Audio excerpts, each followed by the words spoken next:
Okay, so good morning everyone. So now, good afternoon everyone. This will be a video record for days 5, 6, or 7. No? So lesson 5.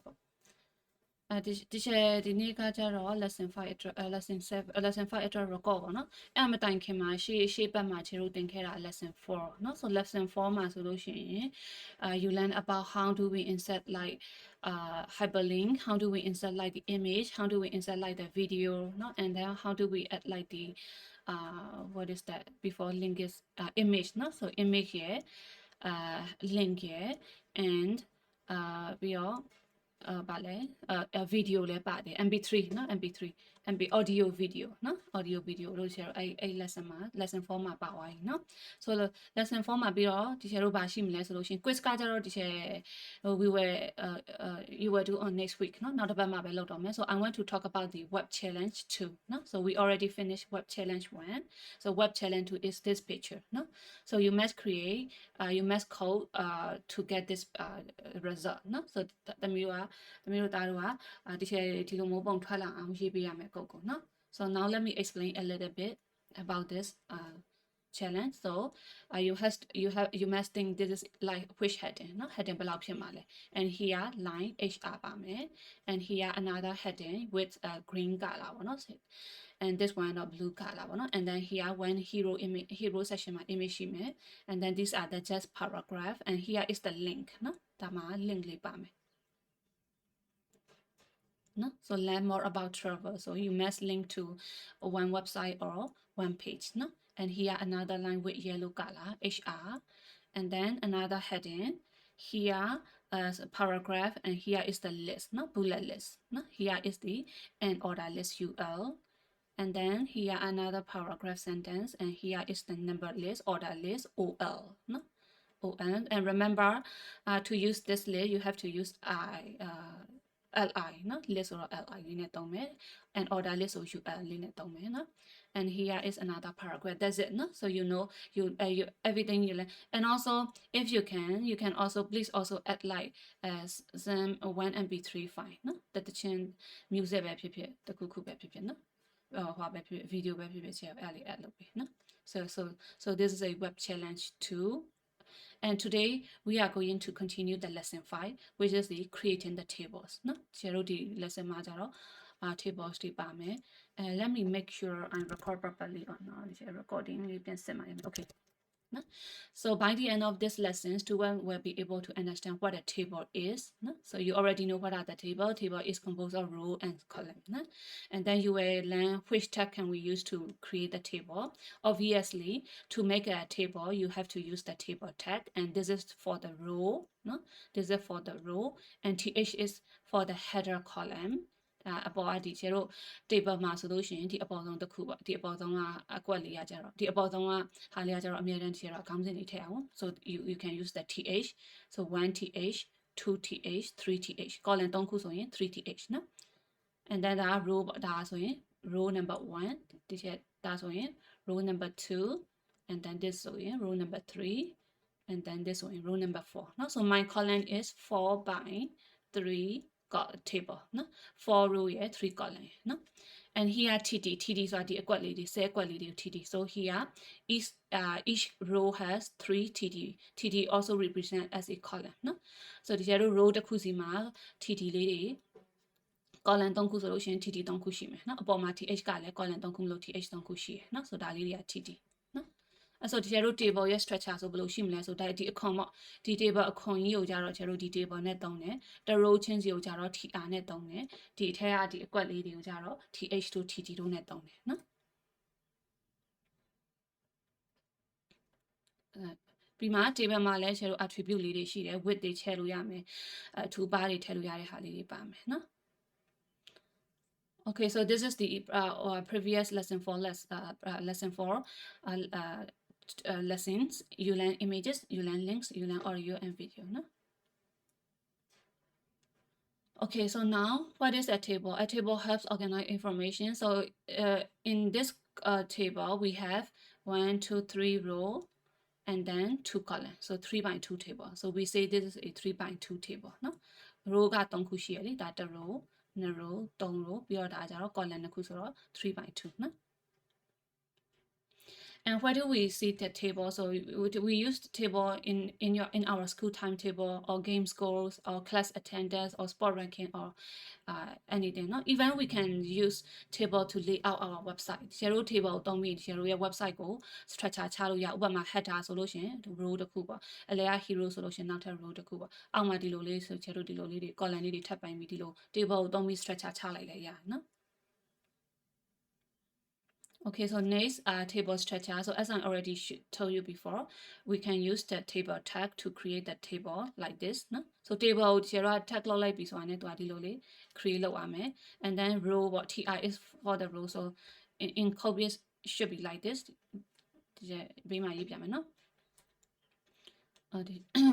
Sorry.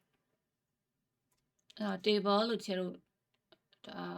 ဒီလိုလေးအဖွင့်ပိတ်ရေးမယ်နော်ဒါဆိုလို့ရှိရင် table တစ်ခုကိုစပြီးရင်အလွတ်တစ်ခုစပြီးလို့ရှိရင်စောက်လိုက်တာနော်ဒါအပိတ်နော်ရှေ့မှာ slash လေးပါသေးတယ်ပြီးလို့ရှိရင် row ပေါ့ဥပမာတစ်ချက်ခုန example အရာဆိုလို့ရှိရင် 3/2 မလားဆိုရင် row 3ခုဆိုလို့ရှိရင် you must need 3 tr အဖွင့်ပိတ်3စုံလုံး tr excuse me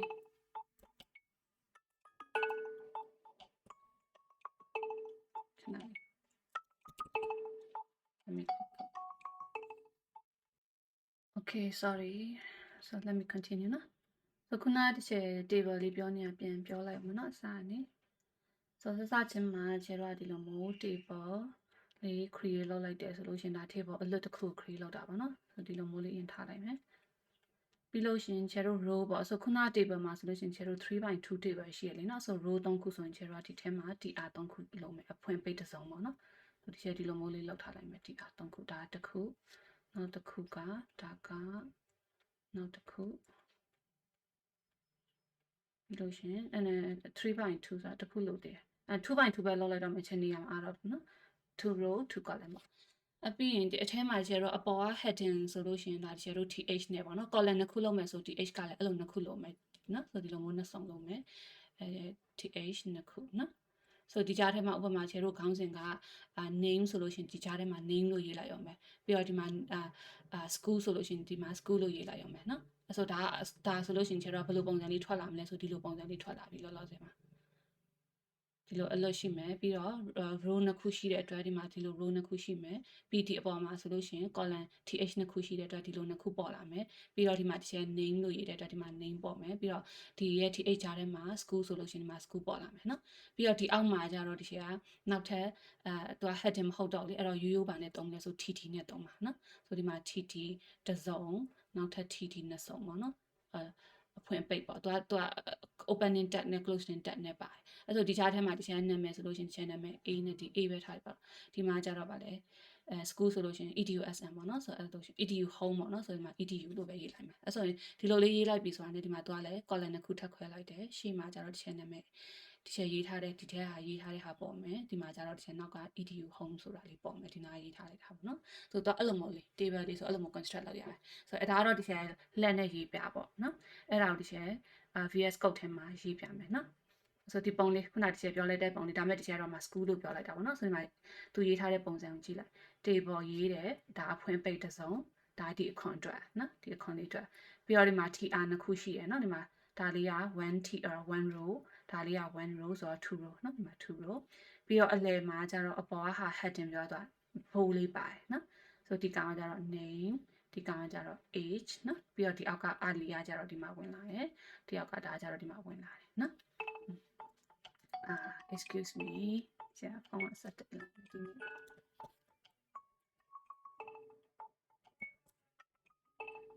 ဒီနေ့Okay, so now let's continue our table and I will do in VS Code now. No, this is a Visual Studio Code to here.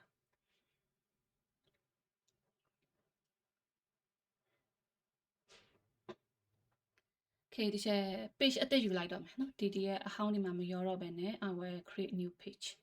called table.html လို့ပဲပေးလိုက်မယ်နော်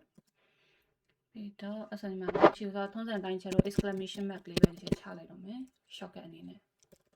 အားတော့ဒီထက် exclamation mark ဆိုတော့ဒီမှာအကုန်ပါပြီးသားပေါ့နော်ဆိုဒီ body ထဲမှာပဲချလို့စပြီးရေးလိုက်အောင်မယ်နော် Okay so တကယ်တော့ခုနဒီပုံအတိုင်းရအောင်ရေးမယ်နော်ဒီခုနဒီချက် example ပြသွားတယ်ဒီမှာ name age early 10ဆိုတဲ့ဟာနော်အဲ့တော့ two row two column remember နော်အဲ့တော့အရင်ဆုံးဒီချက်တို့ table ဆိုပြီးလို့စဉ်းစားရေးမယ်ဆိုဒီချက်တို့ table ရေးလိုက်တာနဲ့ဒီမှာအဖွင့်အပိတ်bridge ရနေလောက်ပေးပြီးသားနော်ဒီ extension တွေကနေလောက်ပေးပြီးသားပြီးတော့ row နှစ်ခုရှိရဆိုတော့ tr ဒီချက် shortcut လေးတင်ပေးဖို့ကမမိလားမသိဘူး tr အမြောက်2 star 2ပေါ့နော်အဲ့လေးရိုက်လိုက်လို့ရှင်မှာ tr နှစ်ခုထွက်လာလိမ့်မယ် shortcut လေးသုံးလို့ရတယ်နော်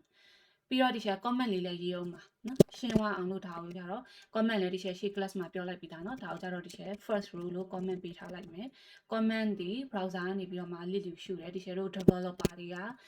ကိုဘာလုပ်ထားလဲဆိုတာပြန်ပြီးတော့နှုတ်မှတ်တဲ့သဘောပဲเนาะသူများကြည့်လို့ရှင်လဲဒါပါလေးလဲဆိုတာသိနိုင်အောင်ရေးရပါတော့เนาะနှုတ်မှတ်တဲ့သဘောပဲအဲ့ဆိုဒီချက်ဒီမှာ TR နှစ်ခုမှာအပေါ်က TR ရဲ့အပေါ်မှာ first row ဆိုတဲ့ comment လေးပေးလိုက်တယ်အောက်မှာကျတော့ second row လို့ပေးလိုက်တယ်เนาะပြီးရင်ဒီချက်ဒီမှာ enter လေးအပေါ်က row ကနေစပြီးရေးမှာဆိုတော့ enter လေးခောက်လိုက်မယ်အပေါ်က row ကကျတော့ဒီချက်တို့ရဲ့ temp example အရာဆိုရင် name ရဲ့ age ရဲ့ဟိုမှာ heading မလား heading ဖြစ်တဲ့အတွက် th နဲ့ရေးမယ်เนาะ th ကလည်းဘယ်နှခုလဲဆိုတော့ column နှစ်ခုမလား th ကလည်းနှစ်ခုဆိုတော့ th အမြောက်2နဲ့ပဲဒီချက် shortcut နဲ့ရေးချလိုက်မယ်ဒီအပေါ်ကကြားထဲမှာကျတော့ name ရေးမယ်အောက်ကကြားထဲမှာကျတော့ age ရေးမယ်เนาะOkay အဲ့ဆိုဒီထိပဲတစ်ချက်ကြည့်လိုက်မယ်เนาะဒီထိပဲ browser မှာ open with light server လောက်လိုက်မယ်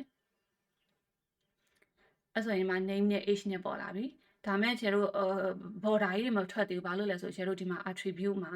border ဆိုပြီးလို့ရှင်မထည့်ရသေးလို့เนาะအဲ့ဆိုကျတို့မှာ border equal 1ပေါ့တလက်မလောက်ပဲချက်ထားလိုက်မယ်ဆိုတော့1လို့ပဲပေးလိုက်မယ်အဲ့ဆိုလို့ရှင်ဒီမှာပေါ်လာပြီတွေ့လားเนาะဒါနော်ဘောင်လေးတွေပေါ်လာပြီဒါ border เนาะပြီးတော့attribute နာမည်ပေါ်တာเนาะပြီးရင်တို့လည်းဒီချက်တော့ဥပမာနည်းနည်းကျယ်ချင်းတယ်ဆိုလို့ရှိရင်မှာ width 300 pixel ပေးလိုက်မယ်ဆို table လေးကျယ်ကျယ်လေးဖြစ်သွားပြီတွေ့လားနော် color ထည့်ချင်တာရတယ် color တော့ background color လားဘာလားမသိเนาะကျယ်ခဏလေးစမ်းလိုက်အောင်ကံမဟုတ်ဆိုတော့ style နဲ့ထည့်မှရမယ်ထင်တယ်เนาะဒါကြတော့ထားလိုက် color ခဏထားလိုက်အောင်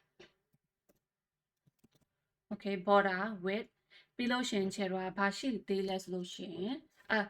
ဒီထိပဲရင်ထားအောင်မယ်เนาะဆိုပြီးလို့ရှင်ချေတို့ဘာရှိသေးလဲဆိုရင်ဒီအောက်မှာ second row မှာကျတော့ ali ရဲ့ထင်းရဲ့မက်မီရဲ့เนาะဆိုသူကကျတော့ heading မဟုတ်တော့ tt heading မဟုတ်ဘဲနဲ့ရိုးရိုးဆို tt နဲ့ရေးမယ်နှစ်ခုလိုတဲ့အတွက်2 tt အမြောက်2လောက်ချလိုက်မယ်အပေါ်ကကျတော့သူ့ရဲ့နာမည်ဖြစ်တဲ့ ali ရေးမယ်အောက်မှာကျတော့သူ့ရဲ့အသက်ဖြစ်တဲ့ထင်းရေးမယ်เนาะအဲ့ဆိုဒီချိန်မှာ save ပြီးလို့ရှင် browser မှာပြင်ကြည့်လိုက်လို့ရှင်မှာတွေ့လား name heading ဆိုရင်သူက automatically အလဲကို adjust လုပ်ပေးပြီးသားเนาะ th ဆိုလို့ရှင် name age ali 10เนาะပြီးရင်နောက်မှာဒီတော့ဥပမာအကြောင်းသားနောက်တစ်ယောက်ထပ်ထည့်ချင်တယ်ဆိုလို့ရှင်ဒီမှာ comment လေးနောက်တစ်ခု third row ဆိုပြီးလို့ရှင်ချက်ထည့်လိုက်မယ်เนาะ third row ဆိုပြီးလို့ရှင်ဒီမှာ td အမြောက်2ဆိုပြီးနောက်ထပ်ကြောင်းသားဖြစ် sorry tru ရအောင်ပါ row ဆိုတော့ tr ယူရမှာเนาะ tr ယူပြီးလို့ရှင် enter td အမြောက်2အပေါ်မှာကျတော့နောက်ထပ်တစ်ယောက်ဖြစ်တဲ့alex ပေါ့ alex နဲ့သူ့ကြတော့ချက်11လောက်လိုက်မယ်နော်ပြီးမှ save လိုက်မယ် format document တွေတော့အများတန်းချပါနော်ညီပါအောင်လို့ okay ဆိုရင်မှတွေ့လား2ရောက်နော်ဆိုတော့အဲ့လိုမျိုးထပ်ထည့်ချင်တယ်ဆိုအောက်မှာဒီတစ်စုံ copy ကူးလိုက်ရရတယ် shortcut ပို့ပြီးတော့မြန်ချင်တယ်ဆိုဒီတစ်စုံလုံး comment အပါဒီလိုလေး copy ကူးပြီးရင်သူအောက်မှာ enter လေးခောက်ပြီး paste လုပ်ပြီးရင်တက်ကနေအခုက4ရောက်မြောက်ဆိုတော့4ခုမြောက် row ဆိုတော့4 row ပြောင်းနာမည်ပြောင်း alex နော်ဆို ad ကြီးပဲပေါ့ဆို here နော် ali alex နော်အဲ့လိုပဲเนาะဆိုတော့ဒါဒီကျတို့ table ကိုconstruct လုပ်တဲ့ပုံစံ block လေးတွေနဲ့ construct လုပ်တဲ့ပုံစံเนาะဆိုနောက်မှာကျတို့ခုန attribute တွေလာလိုက်မယ်เนาะဆိုဒီမှာเนาะဒီလိုမျိုးလေးပေါင်းသွားရုံပဲချက်တစ်ခါလေးပြလိုက်ပြီ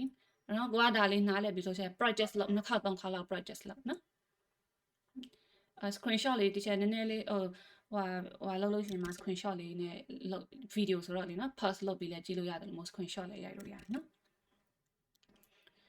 Okay so now ဆိုတာ exercise လုပ်ကြမယ်အဲ့ဆိုဒီမှာဆိုရင်အရင်ဆုံးကစဉ်းစားမှာဘာမှမလုပ်ခင်အရင်စဉ်းစားမှာက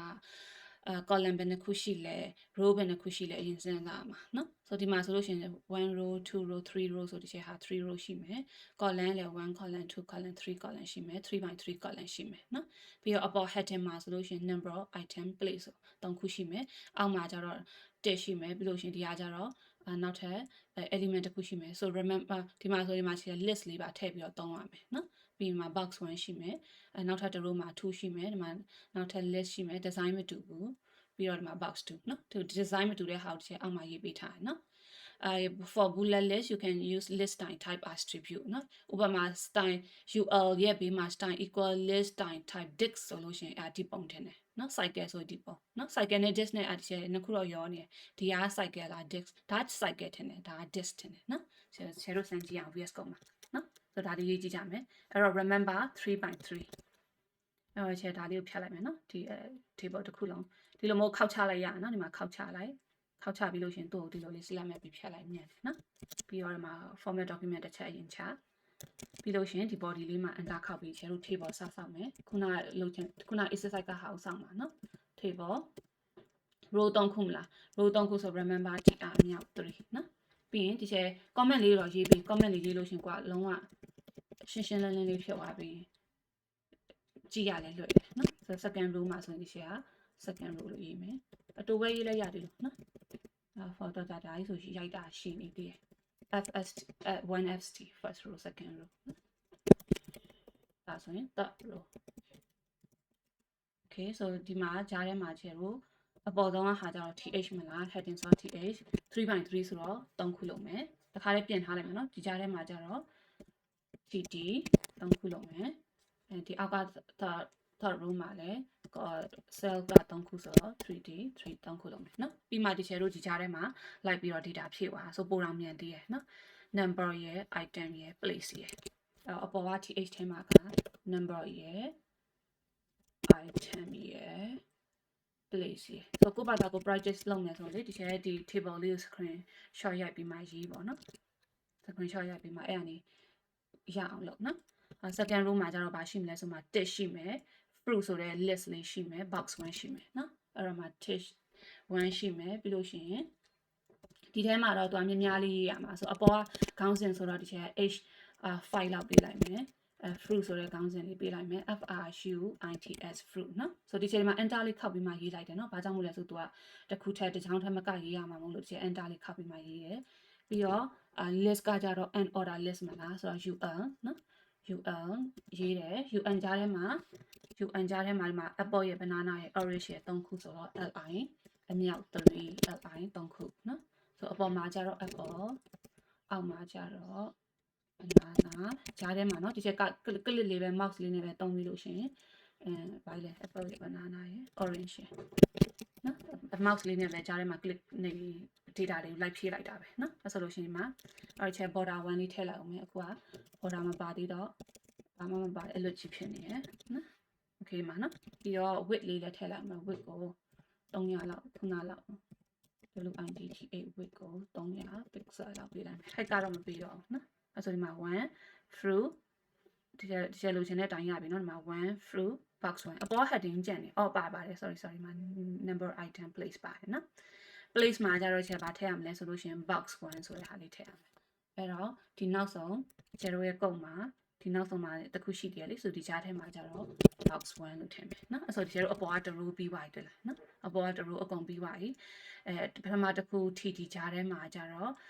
1ရှိတယ်နောက်တစ်ခုမှာကြတော့ဒီအတွဲလိုက်ရှိတယ် heading လေးနဲ့ list လေးနဲ့ရှိတယ်နောက်မှာကြတော့နောက်ထပ်အကွက်မှာကြတော့ box 1ရှိတယ်เนาะ so now we can move to next နောက်တစ်ဆင့်သွားကြမယ်နောက်တစ်ဆင့်က2ရဲ့ခုနလိုပဲ list stationery ရဲ့ box 2ရဲ့เนาะအဲ့တော့အဲ့ဒါလေးရကြတော့ဒီမှာအပေါ်ဆုံးမှာကြတော့2ဒီချက်မှတ်မိတဲ့ဟာအရင်ထည့်လိုက်မယ်ဟိုအောက်ဆုံးကကြတော့ box 2เนาะကိုလည်းအဲ့လိုပဲထည့်လို့ရတယ် box 2ဒီကြားထဲမှာကြတော့အပေါ်ကလိုပဲเนาะအပေါ်ကလိုပဲချက် enter လေးခောက်လိုက်မယ်ပြီးရင် heading h5 လောက်အရင်ယူလိုက်မယ်ခေါင်းစဉ်က stationery IONERY ထင်တယ် STATIONERY နော် stationery ရဲ့အောက်မှာ UL ပဲတူလဲ bullet list မဟုတ်number list မဟုတ် UL ပဲတူလဲနော်တူလဲ element 3ခုပဲဆိုတော့ li 3ခုနော် UN enter li multiply 3ဆို3ခုထွက်လာမယ်ပြီးတော့အဲ့ကြားထဲမှာပါတယ်လဲဆိုတော့box ရယ် pencil ရယ် ruler ရယ်နော် box ရယ် pencil ရယ် ENCI ကြားထဲမှာဒီချက်ဒီလိုလေး click ချပြီးပဲရေးသွားတာ ruler ရယ်3ခုเนาะအဲ့ဆိုရင်ဒီချက်ရဲ့ second row လည်းပြီးသွားရောဒီမှာတခုပဲကွာခြားချက်ရှိတာက ဒီအောက်က design လေးကဒါ this ဆိုတဲ့ design လေးဒီမှာဆိုရင်ဒီမှာတစ်ချက်ဥပမာပေးထားတဲ့ဒါလေးနဲ့သုံးလို့ရတယ် style equal to list style type ဂျာထဲမှာ hyphen လေးတွေပါတယ်နော်အဲရေးပြမယ်အဲ့တော့ဒီရဲ့ထူခြားနေတဲ့တစ်ခုယူအပ်မှာပဲ space လေးချပြီးရင်ဒီကျတို့ဟိုးရှိမှသုံးနေကြအတိုင်းပဲ style equal to list လို့ရေးလိုက်တာနဲ့သူပေါ်လာပြီးသားတွေ့လား suggestion သူ့ click နဲ့လိုက်ပြီးရောနော်ဆိုတော့ဒီကျတို့အထက်ထားတဲ့ extension တွေက support လုပ်တာနော်အဲ့ဆိုလို့ရှိရင် this မဟုတ် cycle ထင်တယ်ညကြည့်လိုက်အောင်ဟုတ်တယ်နော်ဆိုတော့ဒီအပေါ်ကဟာ this ဒီအောက်ကဟာ cycle နော်ဒီအပေါ်ကမဲမဲလေးရ this ဒီအောက်ကအလောက်က cycle စောက်ဝိုင်းနော်အဲ့ဆိုပြီးသွားပြီတွေ့လားနော်အဲ့ဆိုလို့ရှင်ဒီချက်ဒီဗီဒီယိုလေးကို pass လုပ်ဖြည်းဖြည်းချင်းကြည့်နော်လိုအပ်ဖြည်းဖြည်းချင်းကြည့်ဒီချက်ရေးရတော့နည်းနည်းလေးမြန်သွားမလားတော့မသိဘူးပေါ့နော်ဒါပေမဲ့အရှိမလိုက်လုပ်ပြီးသားဆိုတော့လွယ်မှာပါဒီချက် shortcut လေးတွေတုံးသွားတယ်နော်အဲ့လေးပဲအဲ့ဆိုဖြည်းဖြည်းချင်း pass ပြီးဒီ speed တွေပါ slow ပြီးလည်းကြည့်လို့ရတယ်နော် YouTube မှာဆိုလို့ရှင်Okay so now ဒီရဲ့ lesson ကနောက်မှာတော့ရှိတယ်အဲ့ဒါတော့နောက်တစ်ပတ်မှပဲတောင်းလိုက်တော့မယ်တအားကြီးများသွားမှာဆိုလို့နော်နောက်တစ်ချိန်မှပဲပြောနော်ဒီမှာ rule span နဲ့ color span တွေရှိတယ်နော် Okay so I will stop recording here